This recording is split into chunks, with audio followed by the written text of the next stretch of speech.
চারুদত্তের বয়স্য মৈত্রেয় কিছুটা ব্যস্তভাবেই চারুদত্তের গৃহ অঙ্গনে প্রবেশ করল। চারুদত্ত তাকে দেখে সহাস্যে আহ্বান জানালেন। এসো সখা, এত তাড়া কিসের? ব্যস্ত সমস্ত হয়ে কোত্থেকে এলে? বলছি। মৈত্রেয় আসন পিঁড়ি হয়ে দাওয়ার এক কোণে বসে বলল, সখা, তোমার দেবকার্য কি শেষ হয়েছে? না, সব এখনো হয়নি। কেন বলো দেখি? গলা উঁচিয়ে চারপাশটা একবার ভালো করে দেখে নিয়ে গলা নামিয়ে মৈত্রেয় বলল, দেখো সখা, তোমার প্রিয় বয়স্য চূর্ণবৃদ্ধ জাতি ফুলের গন্ধে ভরপুর এই চাদরটি পাঠিয়েছেন আর বলে দিয়েছেন দেবকার্য শেষ হয়ে গেলে চারুদত্তকে এইটি দেবে। বলে চাদরটা বগলের নিচ থেকে বার করে চারুদত্তের হাতে দিল।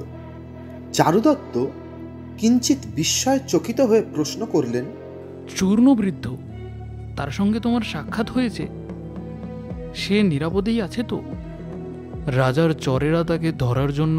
চারুদত্তকে বাধা দিয়ে মৈত্রেয় বলল, ওহে, অত চিন্তিত হয়েও না, সে নিরাপদেই আছে এবং সংগঠনের কাজকর্মও ঠিকমতো চালিয়ে যাচ্ছে। যাক, তোমার কথা শুনে নিশ্চিন্ত হলাম। ওরা নিরাপদে থাক, এই আমার নিরন্তর কামনা। চারুদত্ত শান্ত হয়ে বললেন, মৈত্রেয়, গৃহদেবতার পূজা আমার শেষ হয়েছে। এখন তুমি রাজপথের চৌমাথায় গিয়ে মাতৃগণের পূজা দিয়ে এসো। মৈত্রেয় প্রবলভাবে মাথা নেড়ে বলল, না সখা, আমি যাব না। কেন? তোমার আবার কি হলো? না, এত পুজো আর্চা করেও যখন দেবতারা তোমার প্রতি প্রসন্ন হলেন না, তখন দেবতাদের পুজো দিয়ে কি ফল? এভাবে বলো না সখা। চারুদত্ত সহজ কণ্ঠে বললেন, এটি যে গৃহস্থের নিত্য কর্তব্য কর্ম। ফলাফল বিচারের ভার তো আমাদের উপরে নয় মৈত্রেয়। যাও, মাতৃগণের পূজা দিয়ে এসো। কিন্তু মৈত্রেয় রাজি হয় না। খানিকটা ক্ষোভের স্বরেই যেন বলে, না, আমি যাচ্ছি না। আর কেউ গিয়ে পুজো দিয়ে আসুক।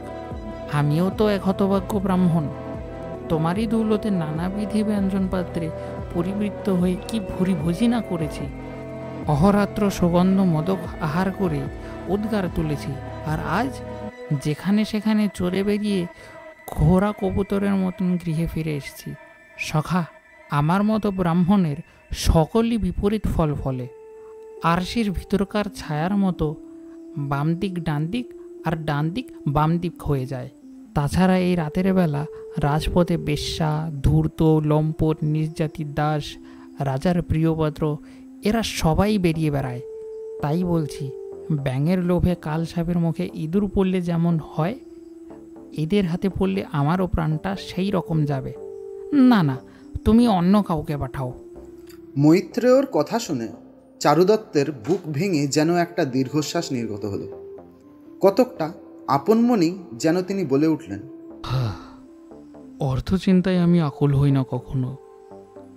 ভাগ্যবশে ধন আসে, ধন যায়। শুধু দুঃখ এই যে নষ্ট হলে ধন, লোকের শিথিল হয় সৌহার্দ্য বন্ধন। সখা চারুদত্তের মুখে এই কথা শুনে মৈত্রেয় একটু অপ্রতিভ হয়ে পড়ল।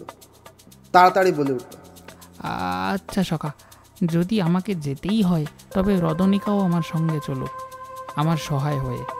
চারুদত্তের বিশাল ব্যবসায় নষ্ট হয়ে গেলে এবং অপরিমিত দান ধ্যান করে একেবারে নিঃসম্বল কপর্দকহীন হয়ে যাওয়ার পর একে একে বন্ধু বান্ধব, দাস দাসী, আশ্রিত আত্মীয় পরিজন সকলেই তাকে ছেড়ে গিয়েছে। কেবল মৈত্রেয় এবং দাসী রদনিকা যায়নি। সেই একমাত্র দাসী রদনিকাকেই ডাক দিলেন চারুদত্ত। রদনীকে, তুমি মৈত্রীর সঙ্গে যাও। রদনিকা মাথা হেলিয়ে উত্তর দিল, যে আজ্ঞা। মৈত্রেয় বললে, রদনীকে, তুমি তাহলে এই বলিদ্রব্য আর প্রদীপটা ধরো, আমি গিয়ে খিড়কির দরজাটা খুলে দিচ্ছি। বলে মৈত্রেয় এগিয়ে গিয়ে খিড়কির দরজাটা খুলে দিয়ে একপাশে সরে গিয়ে হাতের লাঠিটা আনতে ভিতরে গেল। রদনিকা দরজার কাছে এগিয়ে গেল। ওদিকে খিড়কির দরজায় হেলান দিয়ে বসন্ত সেনা ভয় আতঙ্কে শিউরে শিউরে উঠছিল। শয়তান সকার আবার এদিকেই আসছে যে, কি করবে, কোন দিকে পালাবে? পালাতে গিয়ে ফের শয়তানটার হাতেই পড়বে কিনা ভাবতে ভাবতে দিশেহারা হয়ে পড়ছিল বসন্ত সেনা। ঠিক সেই সময় ভেতর থেকে খিড়কির দরজাটা কেউ খুলে দিল। শরীরে যেন প্রাণ ফিরে এলো তার। ঘুরে ভেতরে ঢুকতে যাবে, দেখে একজন মেয়ে। অনুমান করলো কোনো দাসীই হবে। জ্বলন্ত প্রদীপ হাতে নিয়ে এগিয়ে আসছে। মনে মনে বলল বসন্ত সেনা, যদি বা কেউ অনুগ্রহ করে দরজাটা খুলে দিল, এখনই আলোর মধ্যে কি করে দাঁড়াবে সে? চট করে মাথায় বুদ্ধি এলো। রদনিকা যেই দরজাটা দিয়ে বেরুতে যাবে, অমনি আঁচলের বাতাস দিয়ে প্রদীপটা নিভিয়ে দিল। হঠাৎ অন্ধকার হয়ে যেতে ভিতর থেকে মন্ত্রপাঠ থামিয়ে চারুদত্ত জিজ্ঞাসা করলেন, কি হলো মৈত্রেয়? মৈত্রেয় উত্তর দিল, সখা, খিড়কির দরজাটা খুলে যাওয়ায় একটা দমকা হাওয়া এসে প্রদীপটা নিভে গেল। তারপর মুখ ফিরিয়ে বলল, রদনীকে, তুমি খিড়কির দরজাটা দিয়ে বেরিয়ে যাও, আমি ভেতর বাড়ি থেকে প্রদীপটা জেলে নিয়ে আসছি। রদনিকা দরজা দিয়ে বেরিয়ে গেল। সেই সুযোগে বসন্ত সেনাও বাড়ির ভিতর ঢুকে গেল। ঢুকে গিয়ে যেন হাঁফ ছেড়ে বাঁচল। এবার আর ভয় নেই। ভেতর থেকে জ্বলন্ত প্রদীপ হাতে মৈত্রেয়কে বেরিয়ে আসতে দেখে তাড়াতাড়ি বারান্দার একটা স্তম্ভের আড়ালে লুকিয়ে পড়ল বসন্ত সেন। মৈত্রেয় চলে গেল। রদনিকা তখন বেশ খানিকটা এগিয়ে গেছে। রাজপথের চৌমাথা তার অপরিচিত নয়, প্রায় রোজই সে আসে। অন্ধকারেও তাই এগিয়ে যেতে তার কোনো অসুবিধে হলো না। কিছু দূর এগোতেই মানুষের গলার স্বর শুনতে পেল। তা রাজপথে এমন কিছু লোক থাকেই, সকলেই যে ক্ষতিকারক তা নয়। রদনিকার এমনিতেও ভয় ডর কম। তা ছাড়া মৈত্র মহাশয় তো প্রদীপ নিয়ে আসছেনই। রদনিকা নির্ভয়ে এগিয়ে যেতে লাগল। কিছু দূরে সকার তখন পণ্ডিতকে বলছে, পণ্ডিত, আমি আর একবার ভালো করে বসন্ত সেনাকে খুঁজে দেখি, তুমিও দেখো। বলে অন্ধকারেই হাতড়ে হাতড়ে ঘুরতে ঘুরতে হঠাৎ চেঁচিয়ে উঠল, পণ্ডিত, ধরেছি ধরেছি! দূর মূর্খ, এ তো আমি। পণ্ডিত ধমক দিয়ে উঠল। ভ্যাবাচাকা খেয়ে সকার বলে উঠল, তুমি তুমি এখানে কি হচ্ছ? আমিও তো খুঁজছি। পণ্ডিত হেসে উত্তর দিল, ওদিকে খোঁজো, যাও। বলে সকার আবার উল্টো দিকে এগুতে লাগলো। তারপর ফের চেঁচিয়ে উঠল, ধরেছি ধরেছি! মশাই, আমি যে আপনার দাস। বেচারা দাস ভয় ভয় বলে উঠল, দাস? তুই বেড়াচ্ছ এখানে কি হচ্ছিস রে? যা, সরে দাঁড়া এখান থেকে। দাসকে খুঁজতে খুঁজতে রদনিকাকে পেয়ে গেল। একেবারে রদনিকার খোঁপায় হাত পড়তেই আঁকড়ে ধরল সকার। আনন্দে চেঁচিয়ে উঠল, এইবার কোথায় যাবে সখী? পণ্ডিত, পণ্ডিত, এইবার বসন্ত সেনাকে ঠিক ধরেছি, দেখবে এসো। ভয়ানক জোরে চুলের টান পড়তেই রদনিকা চিৎকার করে উঠল, মশাই, কারণ কি? কারণ কি? আমি বসন্ত সেনা নই।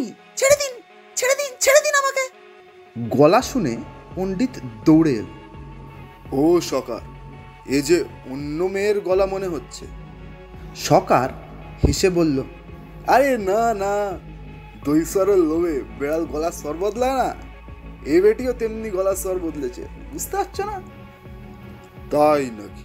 তা হতেও পারে। পণ্ডিত খানিকটা সংশয়ের স্বরে বলল, বিচিত্র নয় কিছু। বসন্ত সেনা তো নানাবিধ নাট্যকলা অভ্যেস করেছে, এখন সুযোগ বুঝে স্বরের নৈপুণ্য দেখাচ্ছে। ওদিকে মৈত্রেয় তখন প্রদীপ সামলাতে সামলাতে এগিয়ে আসছে। পাছে হাওয়ায় নিভে যায়।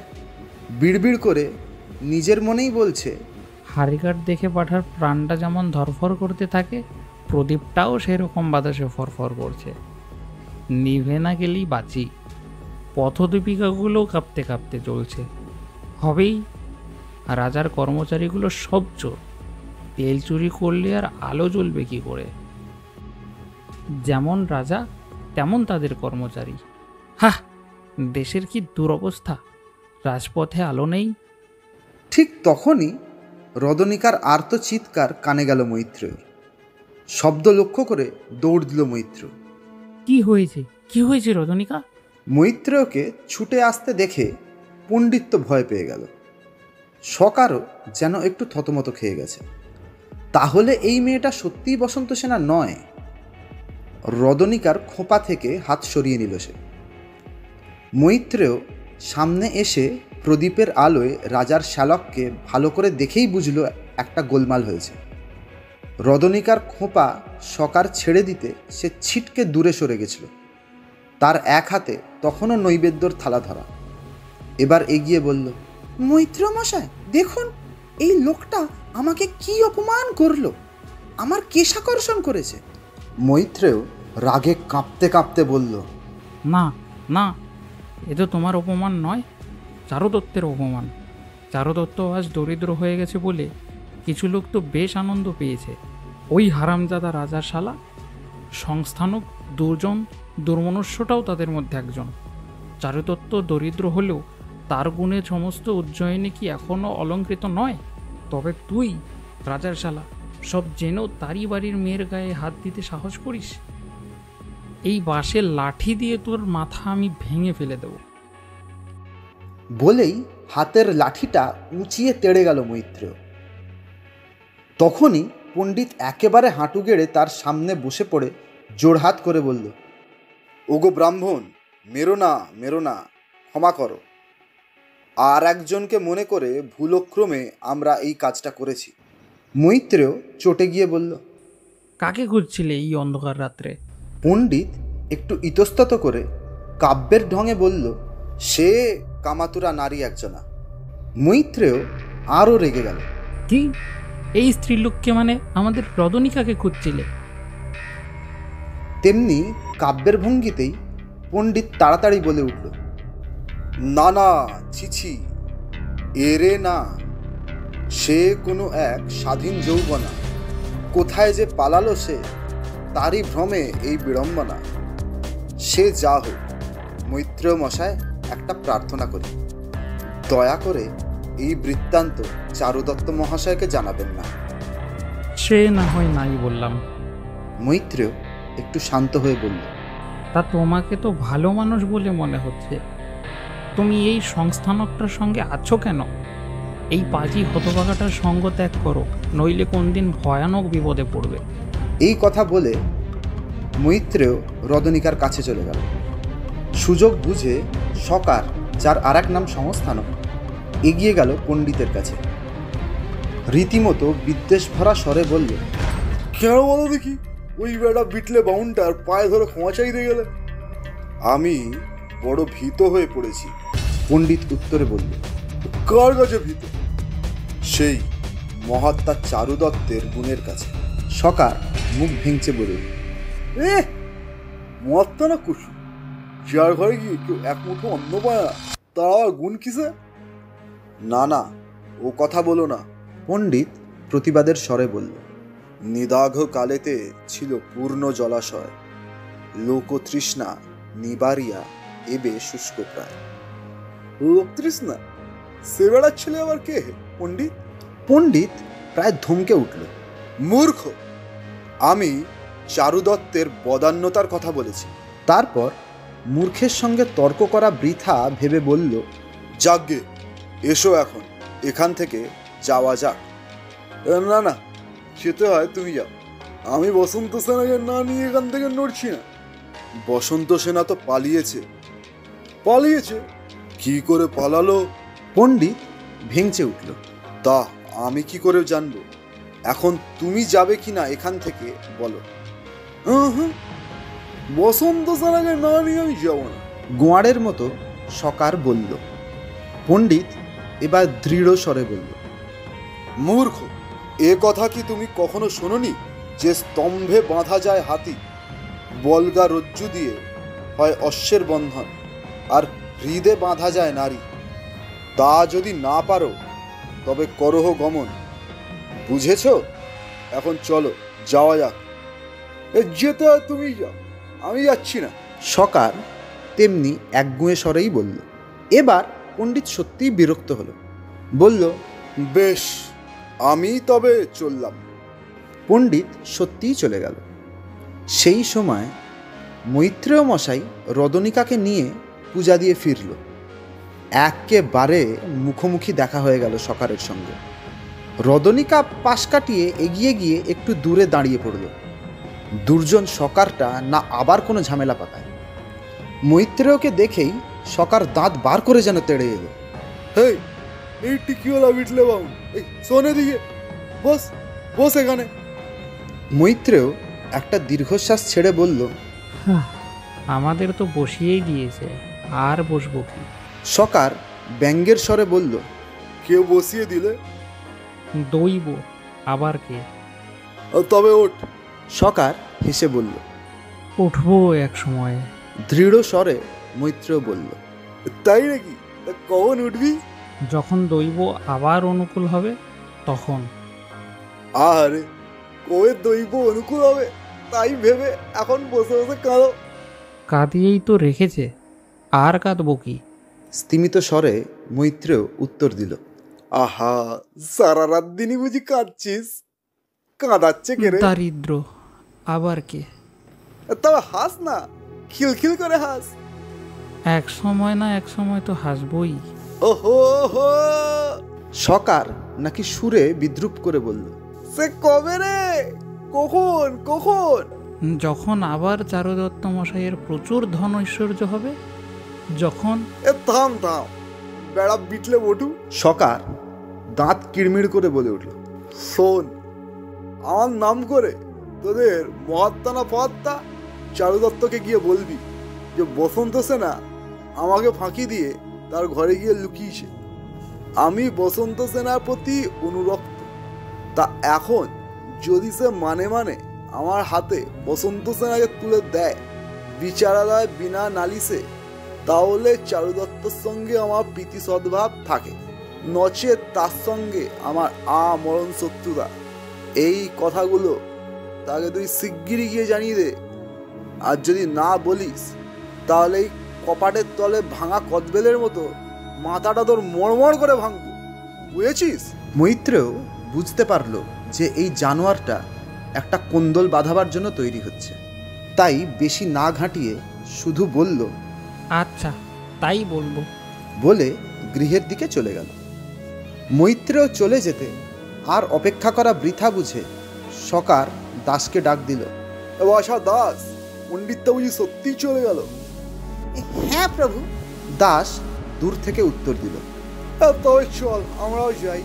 দাসকে নিয়ে সকার চলে গেল।